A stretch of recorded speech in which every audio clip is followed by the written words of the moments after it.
Welcome to Study Buddy, meditation philosophy for the heart of your practice. This is a live online discussion of ancient yogic texts amongst meditation practitioners in the Shambhavananda yoga tradition. My name is Acharya Satyam, a resident teacher at Konalani Yoga Ashram in Hawaii, and I welcome you with love and respect. Namaste, everyone. Welcome. Thanks for joining us for Devic Stories and Songs, our newest installment in Thursday night programming, where we take time to look in a little bit deeper into the deities of our devotion, learn a little bit about their stories, also take time to even translate the chants that we're going to be doing, and then put it all into action with a little bit of kirtan and then meditation. And so tonight's presentation is coming to us live from tomorrow morning in India with Chaitanya. How's it going, Chaitanya? What's the day like tomorrow? What can we look forward to? Oh, it's the glorious day of sunshine. It's wonderful. Right. It's beautiful. It's perfect for this session here. Awesome. Well, the sun is coming back around for all of us. We're actually still in the sunshine here. How wild is that? So, yeah. So Chaitanya, I'm going to let you take it from here. He's going to do an introduction to our deity focused for tonight, Shiva. We'll have some time for questions after the presentation, which is to be expected because some of this new information should be like interesting and fun. And then we'll do some kirtan. So without further ado, Chaitanya, the floor is yours. Thank you, Satyam. So today, Satyam said we could talk about the different forms of Shiva. Specifically, actually, today we'll talk about Nataraja. But before that, just as an introduction to Shiva and to Nataraja and to the different forms of this deity, I thought I'd take a little quote from Babaji's book, Spontaneous Recognition, on Shiva and the mantra, our Chaitanya mantra. He says, Babaji, on Om Namah Shivaya, which is our Chaitanya mantra, there are many kinds of mantras in our world. This particular mantra was given to me by my teacher, Swami Muktananda, and is one that he has used for his own practice and his spiritual attainment. So, it is a living mantra. It has tremendous power and the ability to give you a very deep level of inner experience. The more you use it, the more you work with it, the stronger the vibration becomes in you. You do not have to believe in it or accept it. All you need to do is to use it. So the mantra again is Om Namah Shivaya. What a wonderful way to start the talk. Om Namah Shivaya. Maharaj. In our practice, we are familiar with the different forms of universal consciousness that are represented as Shiva. Most commonly, Shiva is represented as the yogi that is seated, absorbed in meditation. That's the figure, that's the statue that we see almost all the time. There are other forms of Shiva representing different symbolic aspects of that universal consciousness. For example, Shiva as Tripurantaka, the one who destroys and transcends the three cities, is a fairly common form of Shiva worshipped as a deity. The three cities could be the manifestations of the three things that we encounter in our practice. It could be the three doshas in Ayurveda, for example, the Vata, Pitta, and Kapha. It could be the three gunas, or aspects of our nature, Sattva, Rajas, Tamo, the good, the bad, and the ugly, so to speak, or I don't know how else to translate that. It just came to my mind. Or such other aspects of, that happen to manifest in threes. For example, our consciousness, our thought. We have these three states of waking, dreaming, sleeping. Shiva, in this aspect of Tripurantaka, sees through, pierces, and transcends the manifestations of this universe, of this world in the trees. Another common representation of Shiva would be that of the half male, half female form, Ardhanarishwara. Ardha is half, Nara and Ishwara as half male and female. This is more common with texts and pictures in the traditions, but is not as commonly seen in images or statues on the altar. It's not worshipped as much, but depicted more. Another powerful representation of Shiva in the southern Shaiva tradition mostly is that of Dakshina Murti. Dakshina is south, Murti is facing the face. He's the south-facing teacher. And it's considered very powerful, very evocative for southern Shaivites. If you've heard of Ramana Maharishi, who was a saint in South India, I don't know how many of you have, he's considered to be the embodiment of Dakshinamurti Shiva. So there are many such forms of Shiva that we appeal to through this Chaitanya mantra that we have, Om Namah Shivaya, that Babaji talked about. Among all of these, the one that we're focused on today is Nataraja. Nata and Raja. Nata is drama, movement, dance. Raja is king. So Nataraja is the lord of the dance. And it's not just any dance, it's the cosmic dance. Nataraja is an understanding of Shiva as the dynamic moving principle of the cosmos. Anything that's dynamic, anything that's evolving is represented as Nataraja, and we try to understand the cosmos through that, the universe. The cosmic dance that we see, that we experience, is embodied by him and is called the Tandavam. There are two main types of these dances, the Tandava. There is the Rudra Tandava, which is the destructive type of dance. And then there is also the Ananda Tandava, which is the blissful dance in complete ecstasy and bliss. This Ananda Tandava is also referred to as Lasya. There's lots of commentary in texts and many sayings by the mystics and realized souls who have defined more types of Tandava with symbolisms and meanings that are known to the adepts and to the initiates in specific traditions. So the Tandava is a practice in its own right. In fact, in India, the Tandavam is considered one of the performing arts, one of the dance forms that are performed on stage by trained classical dancers. The Tandava itself is an energetic, masculine performance, while the Lasya or the Ananda Tandava is the exact opposite of that. It's a more graceful, more feminine, appealing form of the dance. So it is a living, alive dance tradition in India and performed on stage as well, the Tandavam.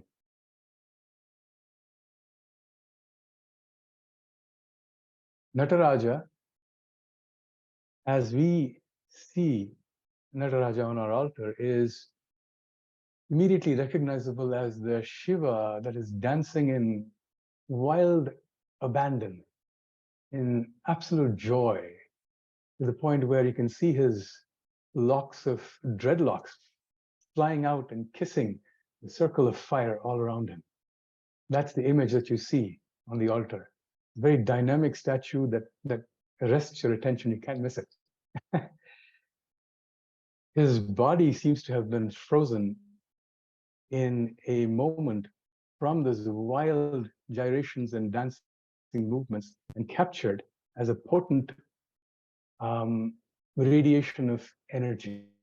All that movement has been captured in that one instance where he is standing blissfully, quietly on the one leg, balancing on it in the stillness within this circle of movement of this cosmos. The face in the image is almost always blissful and tranquil and gazes softly outward by stark contrast. To me, it evokes the Shambhavi Mudra in our Kashmiri Shaiva tradition, the way the face is depicted in the Tandava, in the Nataraja statue.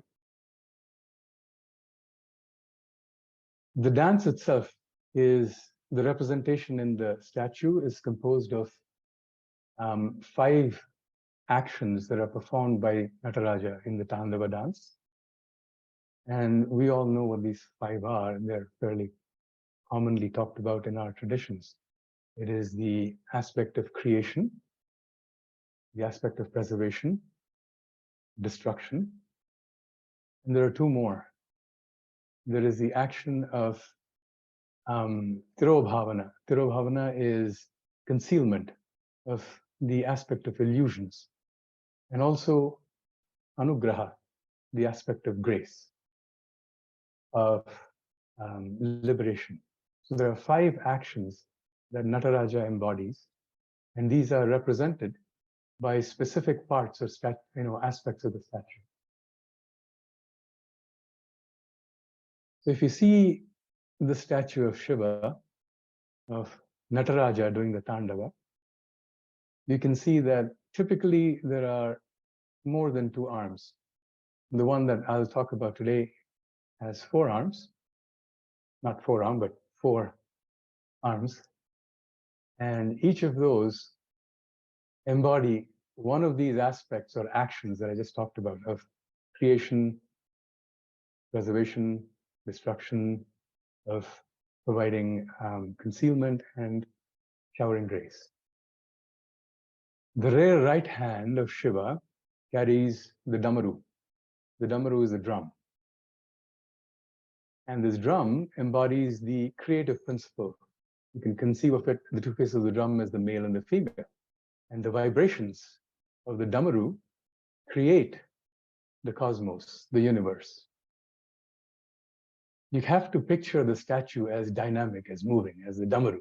It's the constant movement and constant chaos, constant regeneration that's happening in the cosmos. And in the left hand, the rear hand, he carries fire. This is the fire. And this is the fire of transformation. It's not necessarily destruction, but destruction in order to transform, to regenerate, to renew.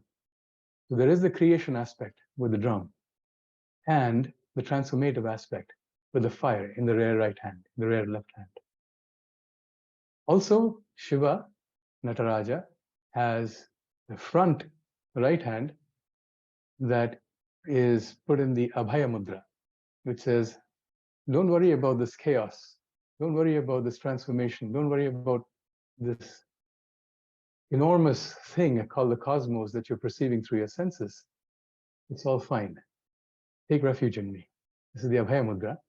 And along with that, in the right hand, the left hand goes across the body and droops down. This open palm symbolizes protection. The closed palm, where you can hardly see the palm in most of these images, symbolizes concealment and illusion, the nature of Maya, the nature of reality. And he says, as part of the symbolism, when you droop the hand down, he's pointing down to the raised left leg. And the raised left leg is offered in little background here. In the Indian tradition, the feet of the guru, of the divinity or the deity, is considered the source of refuge.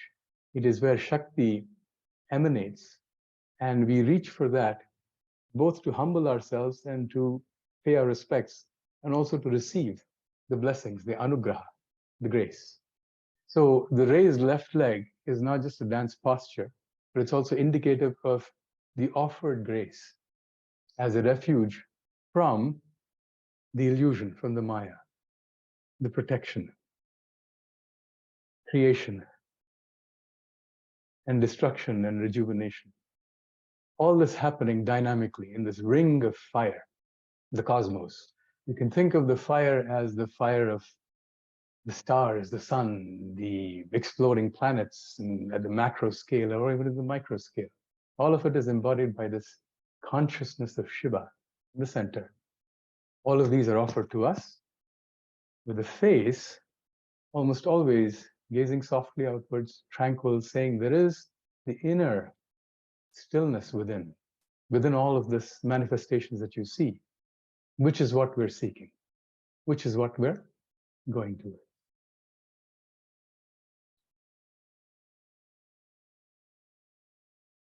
So in this aspect of the symbolisms, the one prominent thing is that of the dance.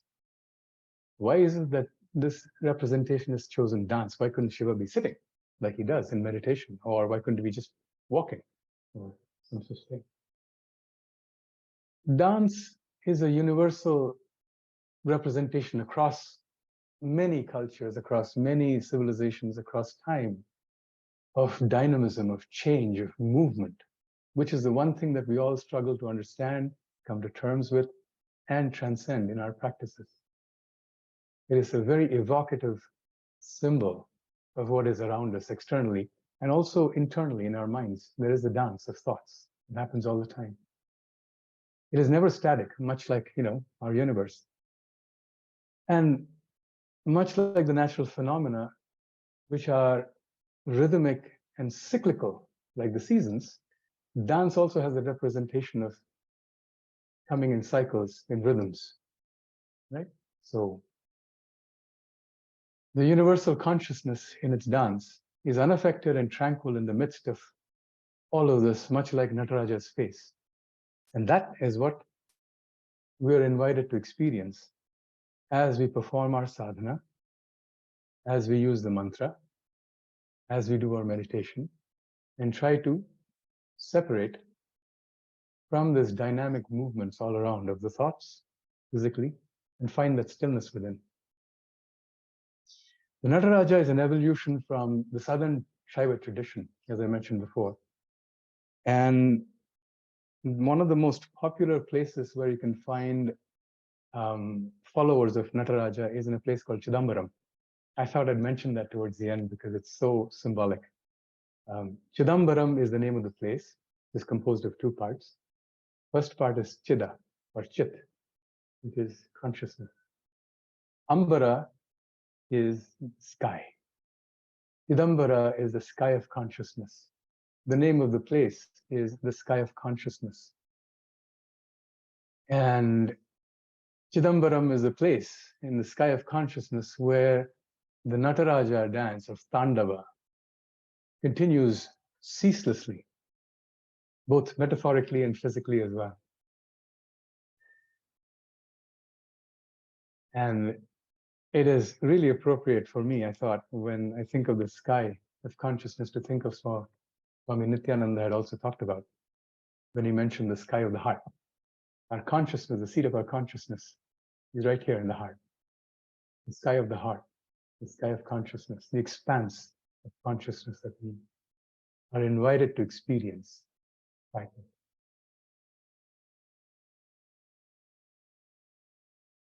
There's a lot more I think I can say about Nataraja, but for this session, perhaps I can stop here and see if there are any questions or perhaps comments from everybody else. Yep. Should we open the floor or?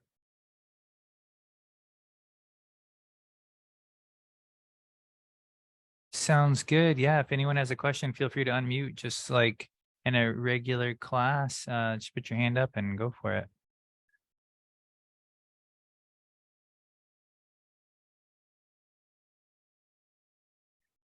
Chaitanya, have you ever performed the Tandava dance?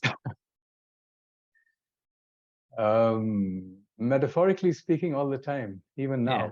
But literally speaking, not really. No.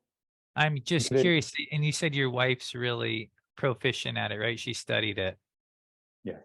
Yeah. I'm curious. I'd love to, maybe in a follow-up session, I'd love to hear what the experience of doing it is like. And, maybe I'm just curious, like what if it feels like we would consider dancing, or if it feels more like I don't know, like almost like yoga, if it feels more like assuming postures.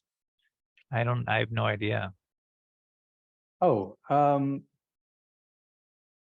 the most common form of Tandavam is in the Bharatanatyam, the South Indian form of classical dance. And it's typically a series of movements that culminate in a posture. So, for example, the posture that we see Shiva in is one of those postures, and it is labeled the, if I remember this correct, Bhujanga Trasika posture. In these dances, there are 108 different what are called karanas. Karanas are actions or movements. One of those is this Bhujanga Trasika Karana. Bhujanga, which you know from yoga, is cobra or snake. Trasa is the fear of, or the attacked by, or whatever. So Bhujanga Trasika is where you recoil from a snake. So in these dance movements, if you see somebody doing the Tandavam, the left leg of Shiva that you see up moves up in a sudden movement. So as though there was a snake near the leg, and the whole body is moved to one side like this. It almost feels like there's a snake there, and the snake is our ego, our ignorance, manifestations of our difficulties in this world, that the universal consciousness says, recoil from that. I offer you protection, come. So it's the Bhujanga Trasika. So there are these different karanas. I don't know how to translate karana, except as a small act that culminates in a posture. Much like some of these photos you take in these days, where you get a little bit of context for the photograph, a little bit of movement in the beginning and the end, and then you get the photograph. Much like that, the Bharatanatyam dance goes through a sequence of movements and then ends in this postures. It tells a story as you go through this dance. So yes, there's a lot of movement. It is a little like yoga, but it's also far more vigorous than yoga. There's a lot of jumps and twirls, and yeah, there's a story that's being Sounds told pretty there. cool. Yeah, I'd like Yeah. to see. Maybe we could do that. I'd love to practice it. But anyway, I want to leave the floor open. I don't know if I saw another hand. Thank you, Chaitanya. Sure. Thank you.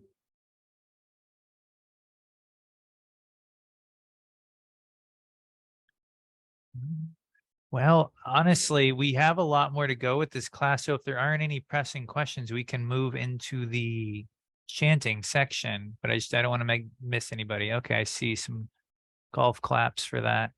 All right. All right. Well, Chaitanya, thank you so much. Would you mind taking a second to just tell us a little bit about the you were going to translate these the words of tonight's chant for us? They're right here on the screen for everybody. Yeah. It is about Shiva. What more needs to be said? It is Shiva. Shiva, Shiva, Shiva, all the way through. Shiva, the consciousness, the universal consciousness. Mahadeva, the grand, great divinity being. Shiva, Shiva, the great divinity. Namah, I prostrate, I offer my reverence, I salute. Shivaya, the consciousness, this universal consciousness, the auspiciousness represented by this manifestation in the universe. Sada Shiva. Sada is always. Shiva is auspicious or beneficial. Sada Shiva. Shiva, Shiva. Mahadeva, the great God. I prostrate, I salute, I offer my reverence to this consciousness that is always blissful, always auspicious. Om Namah Shivaya. This is the Chaitanya mantra. We repeat that, Namah Shivaya. Namah Shivaya. Shiva, Shiva, this universal consciousness, I repeat again and again. Shankara.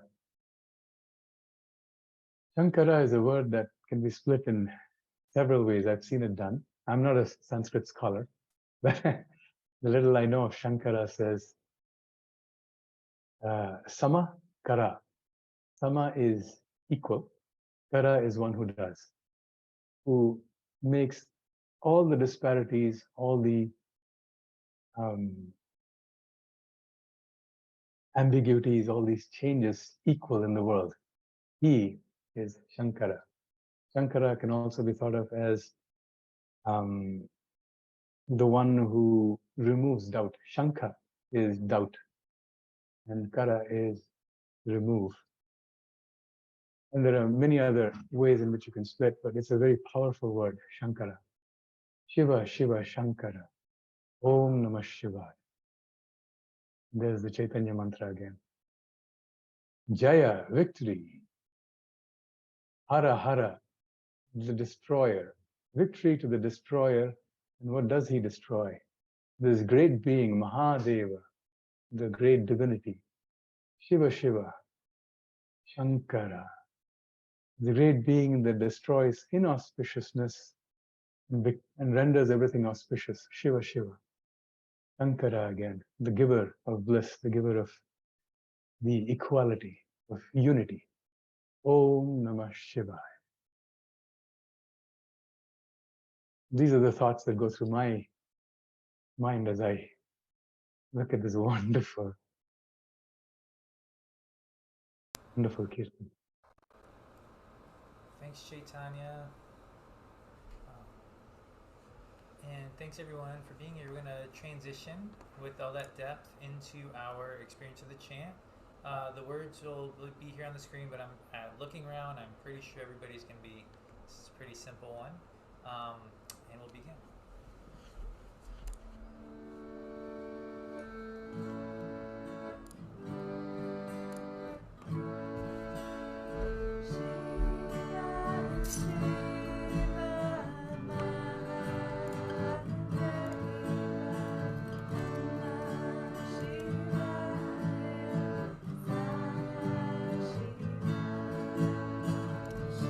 Shiva, Shiva, Mahadeva.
to adjust your seat a little bit, feel free. We're going to move into our meditation for tonight.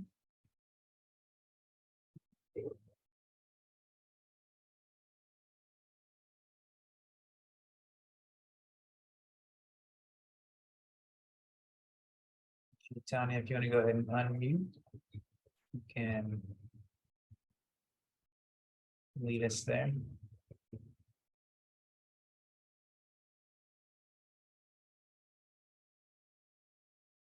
Is our audio coming through okay?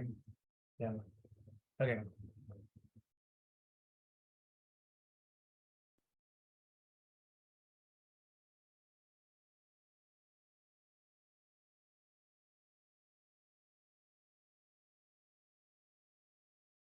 Can you hear me? Is my audio okay? I thought I was in mute, but Satyam, can you hear me? Everything's good. We can hear you Okay. fine. So we can meditate for about 20 minutes, I think.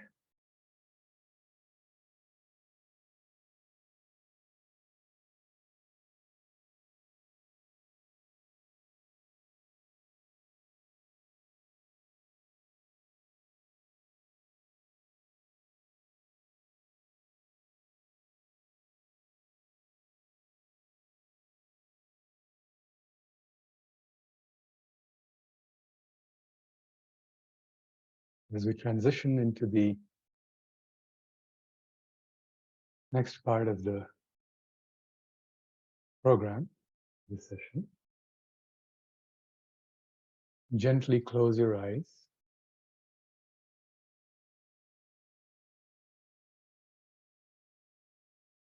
Bring your attention on the inside, towards your heart.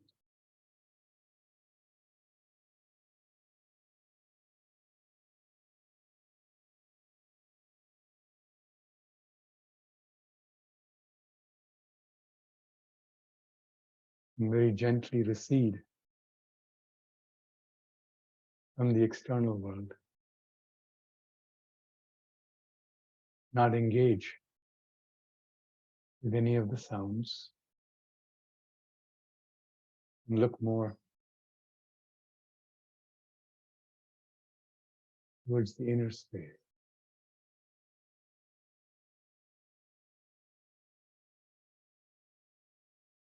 And we can use our breath as the cue to this movement inside.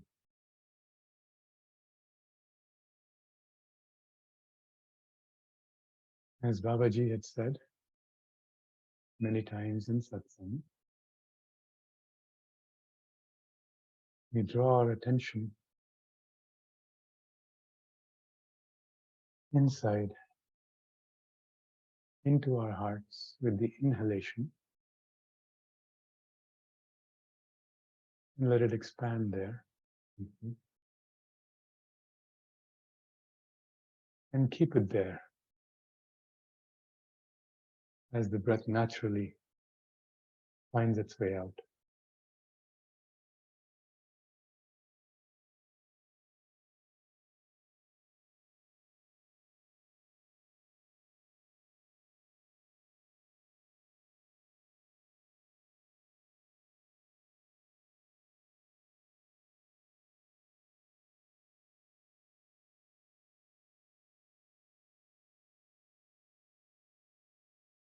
Your breathing may seem a little ragged in the beginning, a little uneven.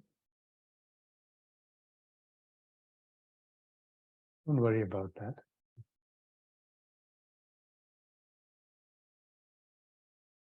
Follow the breath in and let go of any of the thoughts, any of the distractions that may be created, that may pop up. Let them float out with the exhalation.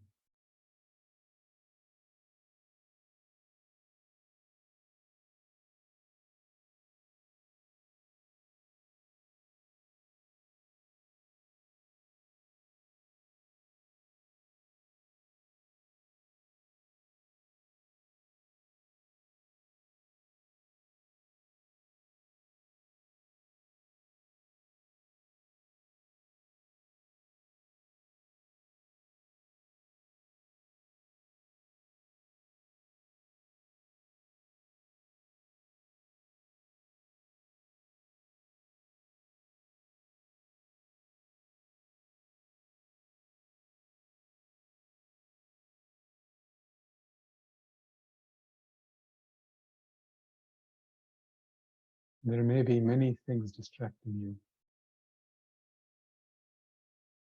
that appeal to your senses, that you may hear, that you may feel, that you may think, that you may visualize. You should let them all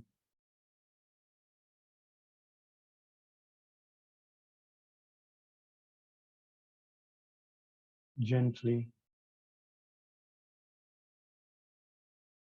Do not engage with them.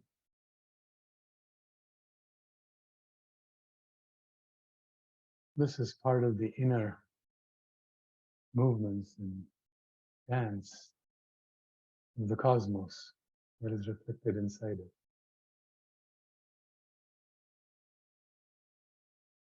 Just follow the breath. The end point of the inhalation,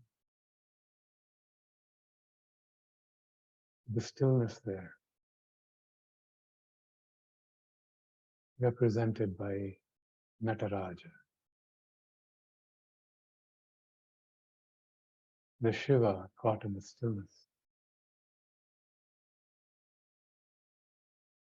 Creation, destruction, cultivation, and all these acts, let them all go.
If you get distracted, if you find your mind, your attention wandering with the thought,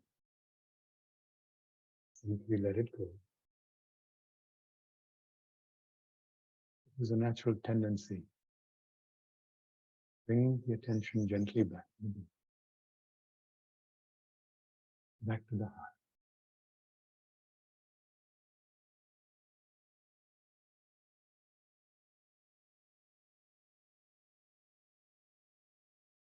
And with the exhalation, stay in there, deepen. Go deeper to the stillness. the space, the pause between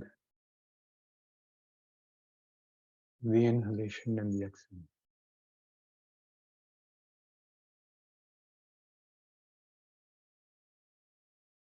There is no need to alter the breath. Stay inside and release, render.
And as you meditate, some of you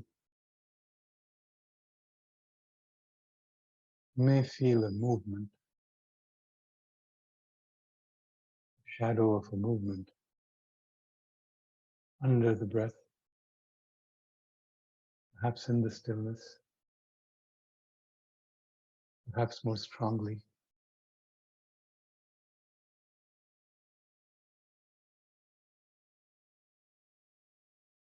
In the spine or in the forehead, in the top. Let these movements happen.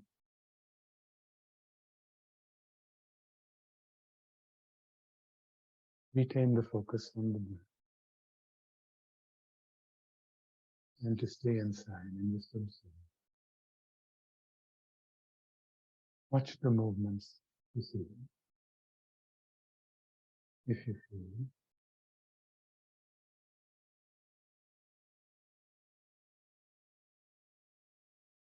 And if you don't, that's perfectly okay.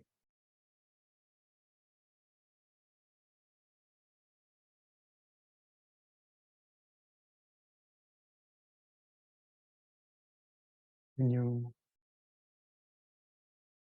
dive deeper with each inhale,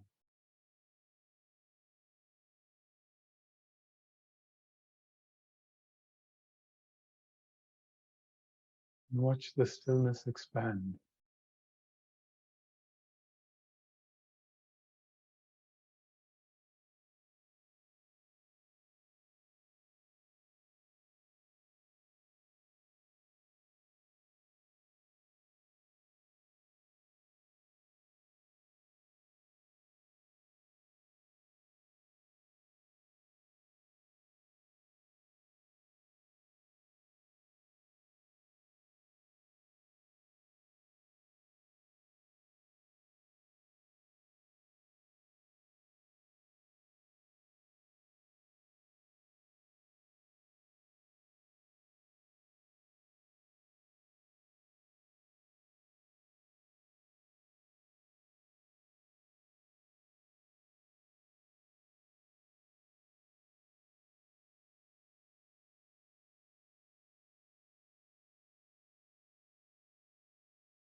Say thank you so much, Chaitanya, and thank you everyone for being a part of this class. Namaste. So grateful for Babaji's vision to bring this class to us and for Chaitanya's hard work making it, sort of fleshing it out. So look forward to seeing our next installment in about a month or 5 weeks. And just a couple of quick things to mention. We've got next week, Big Yana Bhairava here on Thursday. Following that, the Creative Consciousness Writing class. 4th of July intensives coming up. And I can't help but plug this. Right after the 4th of July intensive, we're actually doing a yoga teacher training that is based on a lot of the concepts we were talking about tonight. It's called Dance of Shakti. It's an upper level training, but it's for everyone.